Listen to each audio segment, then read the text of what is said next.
What if your deepest pain held the key to your greatest purpose? Today, I'm talking with Marine veteran turned quantum healer who spent 14 years in the military and then rewired her life from the inside out. She's now helping conscious professionals break free from limiting patterns and step into their soul's mission using powerful quantum healing techniques. If you ever felt stuck in old stories or wondered how to truly transmute pain into power, you're going to love this one. Hi, and welcome to the U World Order Showcase podcast, where we feature life, health, transformational coaches, and spiritual entrepreneurs stepping up to be the change they seek in the world. I'm your host, Jill Hart, the Coach's Alchemist, on a mission to help coaches and entrepreneurs amplify their voice, monetize their mission, and get visible, leveraging podcasts and Substack. Today, we are talking with Sonia Achara. Sonia is a quantum embodiment coach and former Marine of 14 years who helps conscious professionals unlock purpose through subconscious healing. With over a decade of experience speaking to large groups, she now inspires audiences through her story of awakening, her podcast, Remember Who You Are 222, and Powerful Mindset Shifts. Welcome to the show, Sonia. It's great to have you here. Thank you. It's great to be here as well. Okay, I'm going to ask you the big question. Are you ready? Yeah. Okay. What's the most significant thing, in your opinion, as individuals we can do to make an impact on how the world is going?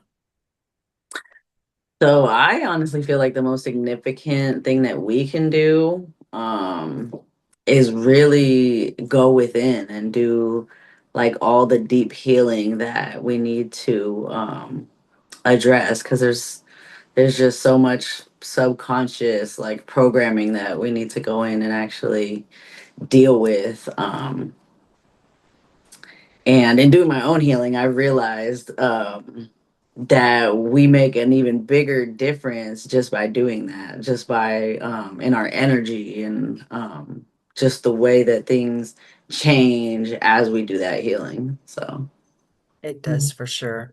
So I have to ask you what the 222 means to you. 'Cause so for me, the 222, I mean, it's really the angel number for alignment, and I really have been feeling aligned. And so that's why I felt like it was almost something that happened as well. And I feel like everything, everything is just divinely orchestrated. So I was actually I was creating my logo, and I put it into Chat GPT, and I was like, remember who you are 22, because 22 is actually my birthday. I was born on April 22nd. Mhm. And so I put 22, and it just came out 222. And I was like, oh, I'm like, well, that wasn't a mistake. So I kept it. And ever since then, I've been in such alignment. So, I like it. I like it. I mhm. love learning the stories behind things sometimes. So you spent 14 years in the Marine Corps. How did that happen, and why didn't you stay for the last 6 and take the take the retirement thing? Yeah. So it really, I would say, so it really happened because I was looking for something. Like I knew I needed to do something greater than myself, and I just kind of always knew that was within me. And for some reason I was drawn to the Marine Corps because I was like, I have to know that I'm the toughest, and be a part of the toughest organization. And so I joined, and it was definitely a ride, a roller coaster ride of different emotions. But it definitely helped make me the person I am today. It definitely helped make me more resilient, and not just to normal everyday things. I feel like I was actually able to rise in certain occasions where I was literally put in places where the energy was like negative, and it was very dense. And I knew I needed to go within and bring out the light in order to spread positive energy. And so every duty station, I felt like I was able to actually do that. I was able to like turn it around and I would give like motivational speeches, and I was always just drawn to that. I didn't know what it was at the time. It was just, but it was heart-centered leadership versus the leadership I was seeing. I was seeing mostly toxic leadership and, just people bullying their Marines because they were bullied. And so I did get to meet some really good leaders who had that presence where they were able to change a whole command for the better, and I was always drawn to those leaders. So I really believe it helped shape my leadership, and I'm able to now take that leadership into, I know now that that was preparing me for this conscious leadership, that this change in the world that we're making. And so yeah, that's my story for the Marine Corps. Oh, and I didn't stay. I didn't stay until the 20, because for me, 6 more years after, I was I was single and didn't have any kids for most of my career, but I actually ended up having my son my last 2 years while I was in, and or it was really my last year and a half, because my son is now almost 3. Mhm. And I just didn't want to have to choose between being a good Marine or a good mother, and that's what it felt like it would have been, that type of a choice. And so I just wanted to get out. I didn't want to continue, and I knew that I knew I was going to be taken care of. I knew I was going to get the 100% disability, just because of everything I had been through in the Marine Corps and was able to claim. And so I wasn't worried about staying the 20. Like most people did try and convince me, like they were like, "Oh, you should stay and do the 20 and it's worth it and this and that." And everyone was trying to convince me, but I knew it was my time to leave. So, I respect that a lot, especially in light of the fact that you chose raising your son over just your son, right? mhm, Over staying for yourself mhm, or for the Marine Corps. It's I think motherhood is one of those so underappreciated responsibilities that we as women get the opportunity to enjoy. And if you have a child, relish those years because they pass fast.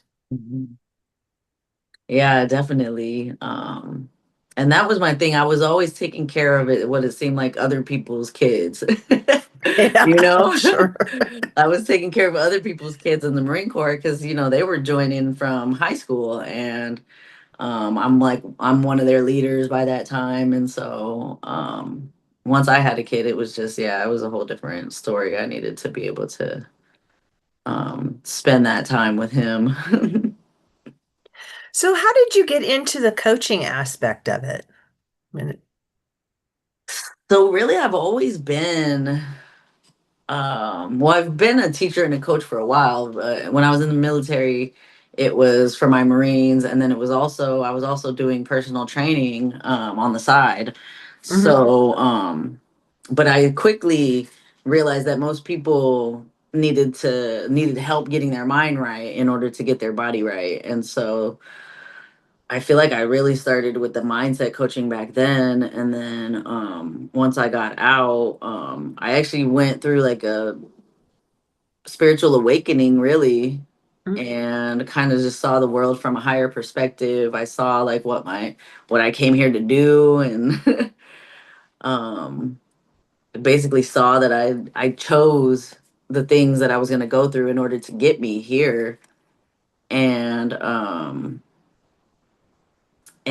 I've had the I guess I've had the opportunity to have been an inspiration to a lot of other women, and so I know that I can make a difference, and I can, and I don't think people are not broken. They don't need fixing, but I know that there's things that in my story that can help activate within others their healing in themselves. So, So, Your podcast is called Remember Who You Are 222. And we already talked about the 222, but what does the remembering who you are mean to you? And why do you believe this is so crucial for conscious professionals right now? So for me, remembering who you are is really remembering who you are at the soul level, beneath all the conditioning and the density here on Earth. Because a lot of us are starting to remember, and it really is like a remembrance because just that knowing within and that feeling of once you do start to remember the things, and I don't remember a lot of things. I know some people remember like past lives and stuff like that. Mhm. um but I just remember that I chose to come here, that I chose to do it hard because that's just how I am. And Yeah, I feel like once you start to remember, you start to gain that connection again, because throughout my whole life I felt so alone. And once you start to remember that you actually are connected to everyone and everything in this unified field of consciousness, uh things don't seem as lonely anymore. They really don't. It's odd maybe to some people, but it's like once you cross over into the awakened zone, it's like you're never alone. There's always beings with you, they're whether you can see them and feel them or not. I mean, in some cases, and yeah, it's what do you tell people, your clients who are like anchored in this realm versus how to like bridge that gap into the more ethereal Mhm. remembering who you are, and do you have tools and things that you use for that? Yeah, so really for me, I feel like since I've done the work myself, when I speak to different clients, it's always different things for different clients because everyone is at, their own level of consciousness. And so I'm able to really kind of just see like the subconscious blocks just off of what they tell me. And Mhm. so I'm able to it's basically in the way that I talk to myself. And so I'm able to speak to myself in a way where my what I say to them is what they need to be able to activate to that next level. So I might not necessarily talk about the beings or the different energies yet, just depending on where a person's at. Um, so yeah, it really does depend on where a person's at, but I'm able to gauge that um, just with my own talk with myself. Since our bodies have intelligence within them, we just have to know how to use it. Sometimes people refer to that as channeling, but sometimes when you say channeling, it like makes people all weird. Yeah, that's true. Yeah. No, that is definitely true. Because I do follow a lot of channelers. It was even weird when I first started watching the channelers. It like plays with your mind because your mind is trying to protect you, but you're like, is this real? But yeah, it really is channeling. Like it's channeling the source energy within me. Um, and I know some people channel angels, some people channel extraterrestrials and different things like that. Which I do believe that when you focus on connecting to those energies, like it is real. I've had a lot of experiences where people have told me things totally unsolicited. Like I had an experience yesterday. I was talking to a woman and we were talking about something unrelated, Substack. And, and she just started telling me something about my husband that she could Mm. not possibly have known. She didn't know my husband. I don't even think she knew I was married. Um, there was like, well, that's useful information that you're giving me because it Yeah. was like useful and actionable. And then she told me some other things that she couldn't possibly have known. I was like, "Mm." Oh, And wow. then she gave me like a little bit of guidance on, how to use that information or why it Mhm, was being given to me. And I had other instances where I've had people channel my mom who's passed over and mhm, said things that I could not possibly have known. mhm. Just like, well, okay. Yeah, Yeah. it's amazing. I feel like once you just start to get the grasp that everything is made of energy Mhm. and everything has different like frequencies and vibrations, it really is just about like tuning into it, just like our Wi-Fi tunes in, our channels tune in to, certain channels. So,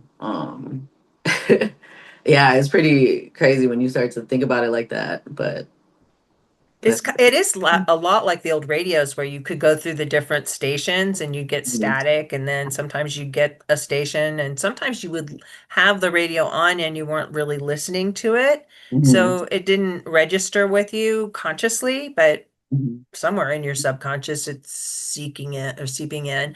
And it's like that with the energy that makes up the space that we occupy. Mhm. It's always energy is always traveling around out there, and we're just big receivers. Yeah.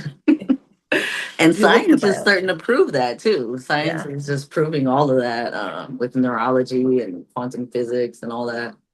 Um, that we're just, yeah, we're all um, like technology. We receive and we transmit frequencies. So whatever we're thinking on a day to day basis, that's actually something I speak on a lot. Is the power of our thoughts and feelings, and we're transmitting that energy out to the universe, and that's what's actually bringing us our reality.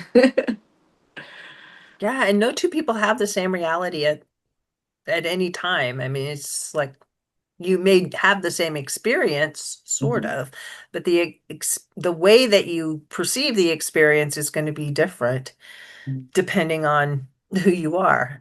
It's just, Yeah, yeah, exactly. um and one thing I did have to get a hold of too when I first awakened was the collective consciousness too. So definitely most of the things we see here is obviously because of collective consciousness. Mhm. But I'm able to kind of be, I guess, have one foot in the in the 5D and one foot in 3D, where it's like I see this collective consciousness that's actually building the new earth. Mhm. And then I see this other side where they're still in the 3D and they're still um, asleep, I guess you would call it. Yeah, they're in the mud with Yeah. all of the fear and the lower vibrational messages that are transmitted around. Hmm. It's easy to get like sucked into that. Hmm. Whereas if you choose to just look at the 5D world and be on that better sphere or plane or whatever you want to call it, just like that energy that's around where it's like anything is possible.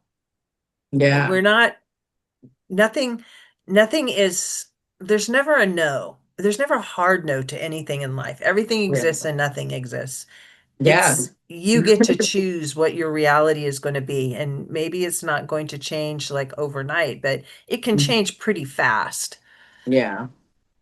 Yeah, it really can. I actually went through it was like a quantum healing experience where my reality literally changed overnight. And it really was in that more unconscious state to being like, whoa, like now the world looks completely different. And so I know it's possible to do that. But most people are like, you know, evolving, I guess you would say like 5 degrees at a time or something, if I would put it on something. Slowly. So, yeah, slowly. And I do But feel then like it's been a process since I've actually awakened to like go through everything. But I still feel like I've been accelerated, if that makes sense. it does make sense. Mhm. So, how can somebody begin to practice quantum embodiment in small, practical ways, especially if they're new to these concepts but feel called to live and lead more consciously? So for me, I would say that first you have to start realizing what is true and what isn't. So there's a lot of things that we came into this reality thinking and believing that aren't true. And so that's actually something I have my own mentor who deals with sacred geometry signatures. And so there's like false traits and there's saboteurs, just different archetypes that aren't true about this, about what we're capable of. And so it's about knowing those. And you probably even look it up on Chat GPT too. Like what are the false, false traits of this reality, and how do I start to get out of it? And just quantum embodiment is just different. Um, I would say there are different mantras you can do, and you can read through every day and practice feeling into it, because that is the key. Instead of just doing mantras every day and like affirmations, like you have to really feel into them and feel that version of you, because there's infinite realities, there's infinite possibilities, and so that version of you is out there. And even if you've had dreams of something, like those are real, you could feel into them and start to embody that person. And it takes time, but it really just takes the effort to feel into them, and then it just becomes a knowing. You just become that version of you. I I've had that happen several times in my life where I've shifted. My life has shifted dramatically, and uh, often it starts with an idea. We call it setting an intention, and Hmm. then you change the habits that Hmm. you have, but you have to convince your brain first. And Hmm. the secret that I've found, correct me if you have a different way, but is to ask your brain questions like, why am I so wealthy? Or why does everything seem to go right for me? And when you ask your brain these kinds of affirmations or questions, your brain works on like, well, I'll find an answer for you, and we'll just make Yeah. all the things good for you, or we'll like all the wealth experiences or abundance experiences will happen to you. They just sort of happen. You don't have to Hmm. do anything about it. You can just ask yourself these questions. And if you do it long enough, and if you tell yourself these questions, if you ask yourself these questions and you tell yourself positive things about yourself, um, and then when those negative thoughts come by, because everybody Hmm. has them, they become fewer and fewer, and you become able to control them and Yeah. look at them and not have a thought about them. You don't have to entertain them. You can just go, isn't that interesting? I had that weird thought. And then you can Yeah, push it that's so aside. true. But if you're Yeah. not paying attention to all of these things, it's really easy to get like, I think it's why people end up paralyzed in fear and in anger and in these emotions. That we all experience emotions, Hmm. but we don't have to live in them. We can Yeah. just experience them and experience the ones we like more Hmm. often Yeah. if we're paying attention. But it's the act of paying attention, and I think that's Yeah. kind of what you help people with, is helping them to pay attention. Yeah, definitely, to become more aware and conscious of their thoughts, because it is easy to spiral into the negative thoughts. But it's also, once you start thinking the positive thoughts, you can spiral upwards as well. Um, So yeah, definitely. Everything you said, yeah, resonates. Just a different way of saying it. So do you work with people in groups, one-on-one? How does all that look? So I've just been doing one-on-ones. I'll take only like 3 clients at a time because I do other things as well. I'm also in a master's program for consciousness and transformational leadership. Mhm. So I've really just learned to balance my life in a way where I'm not in like hustle mode anymore and having to feel like I have to do all the time. And being present with my son, and yeah, and just being able to I do believe that the book I wrote and the content I put out helps people. I just might not, you know, I might not know it, but I know behind the scenes there's things that there's probably people that see it at the right time, or different things like that. And how can people find your book? What's the name of your book, by the way? So the name of my book is actually called Remember Who You Are, and it's my journey to higher consciousness. So it's really everything in my life, like the good, the bad, the ugly, that made me who I am today.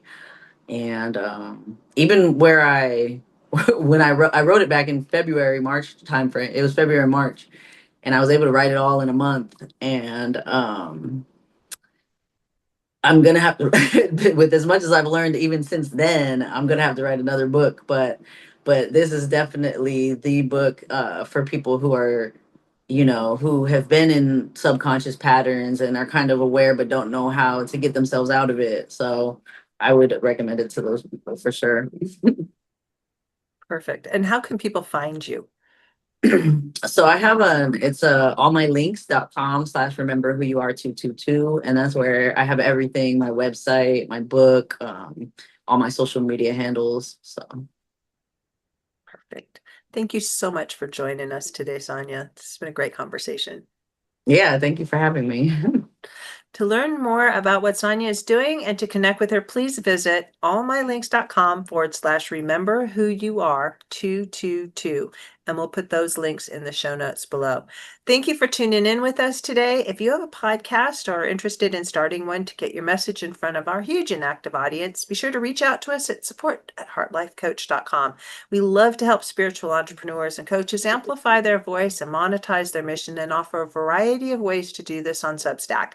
Join us for our next episode as we share what others are doing to raise the global frequency. And remember, change begins with you. You have all the power to change the world. Start today and get visible.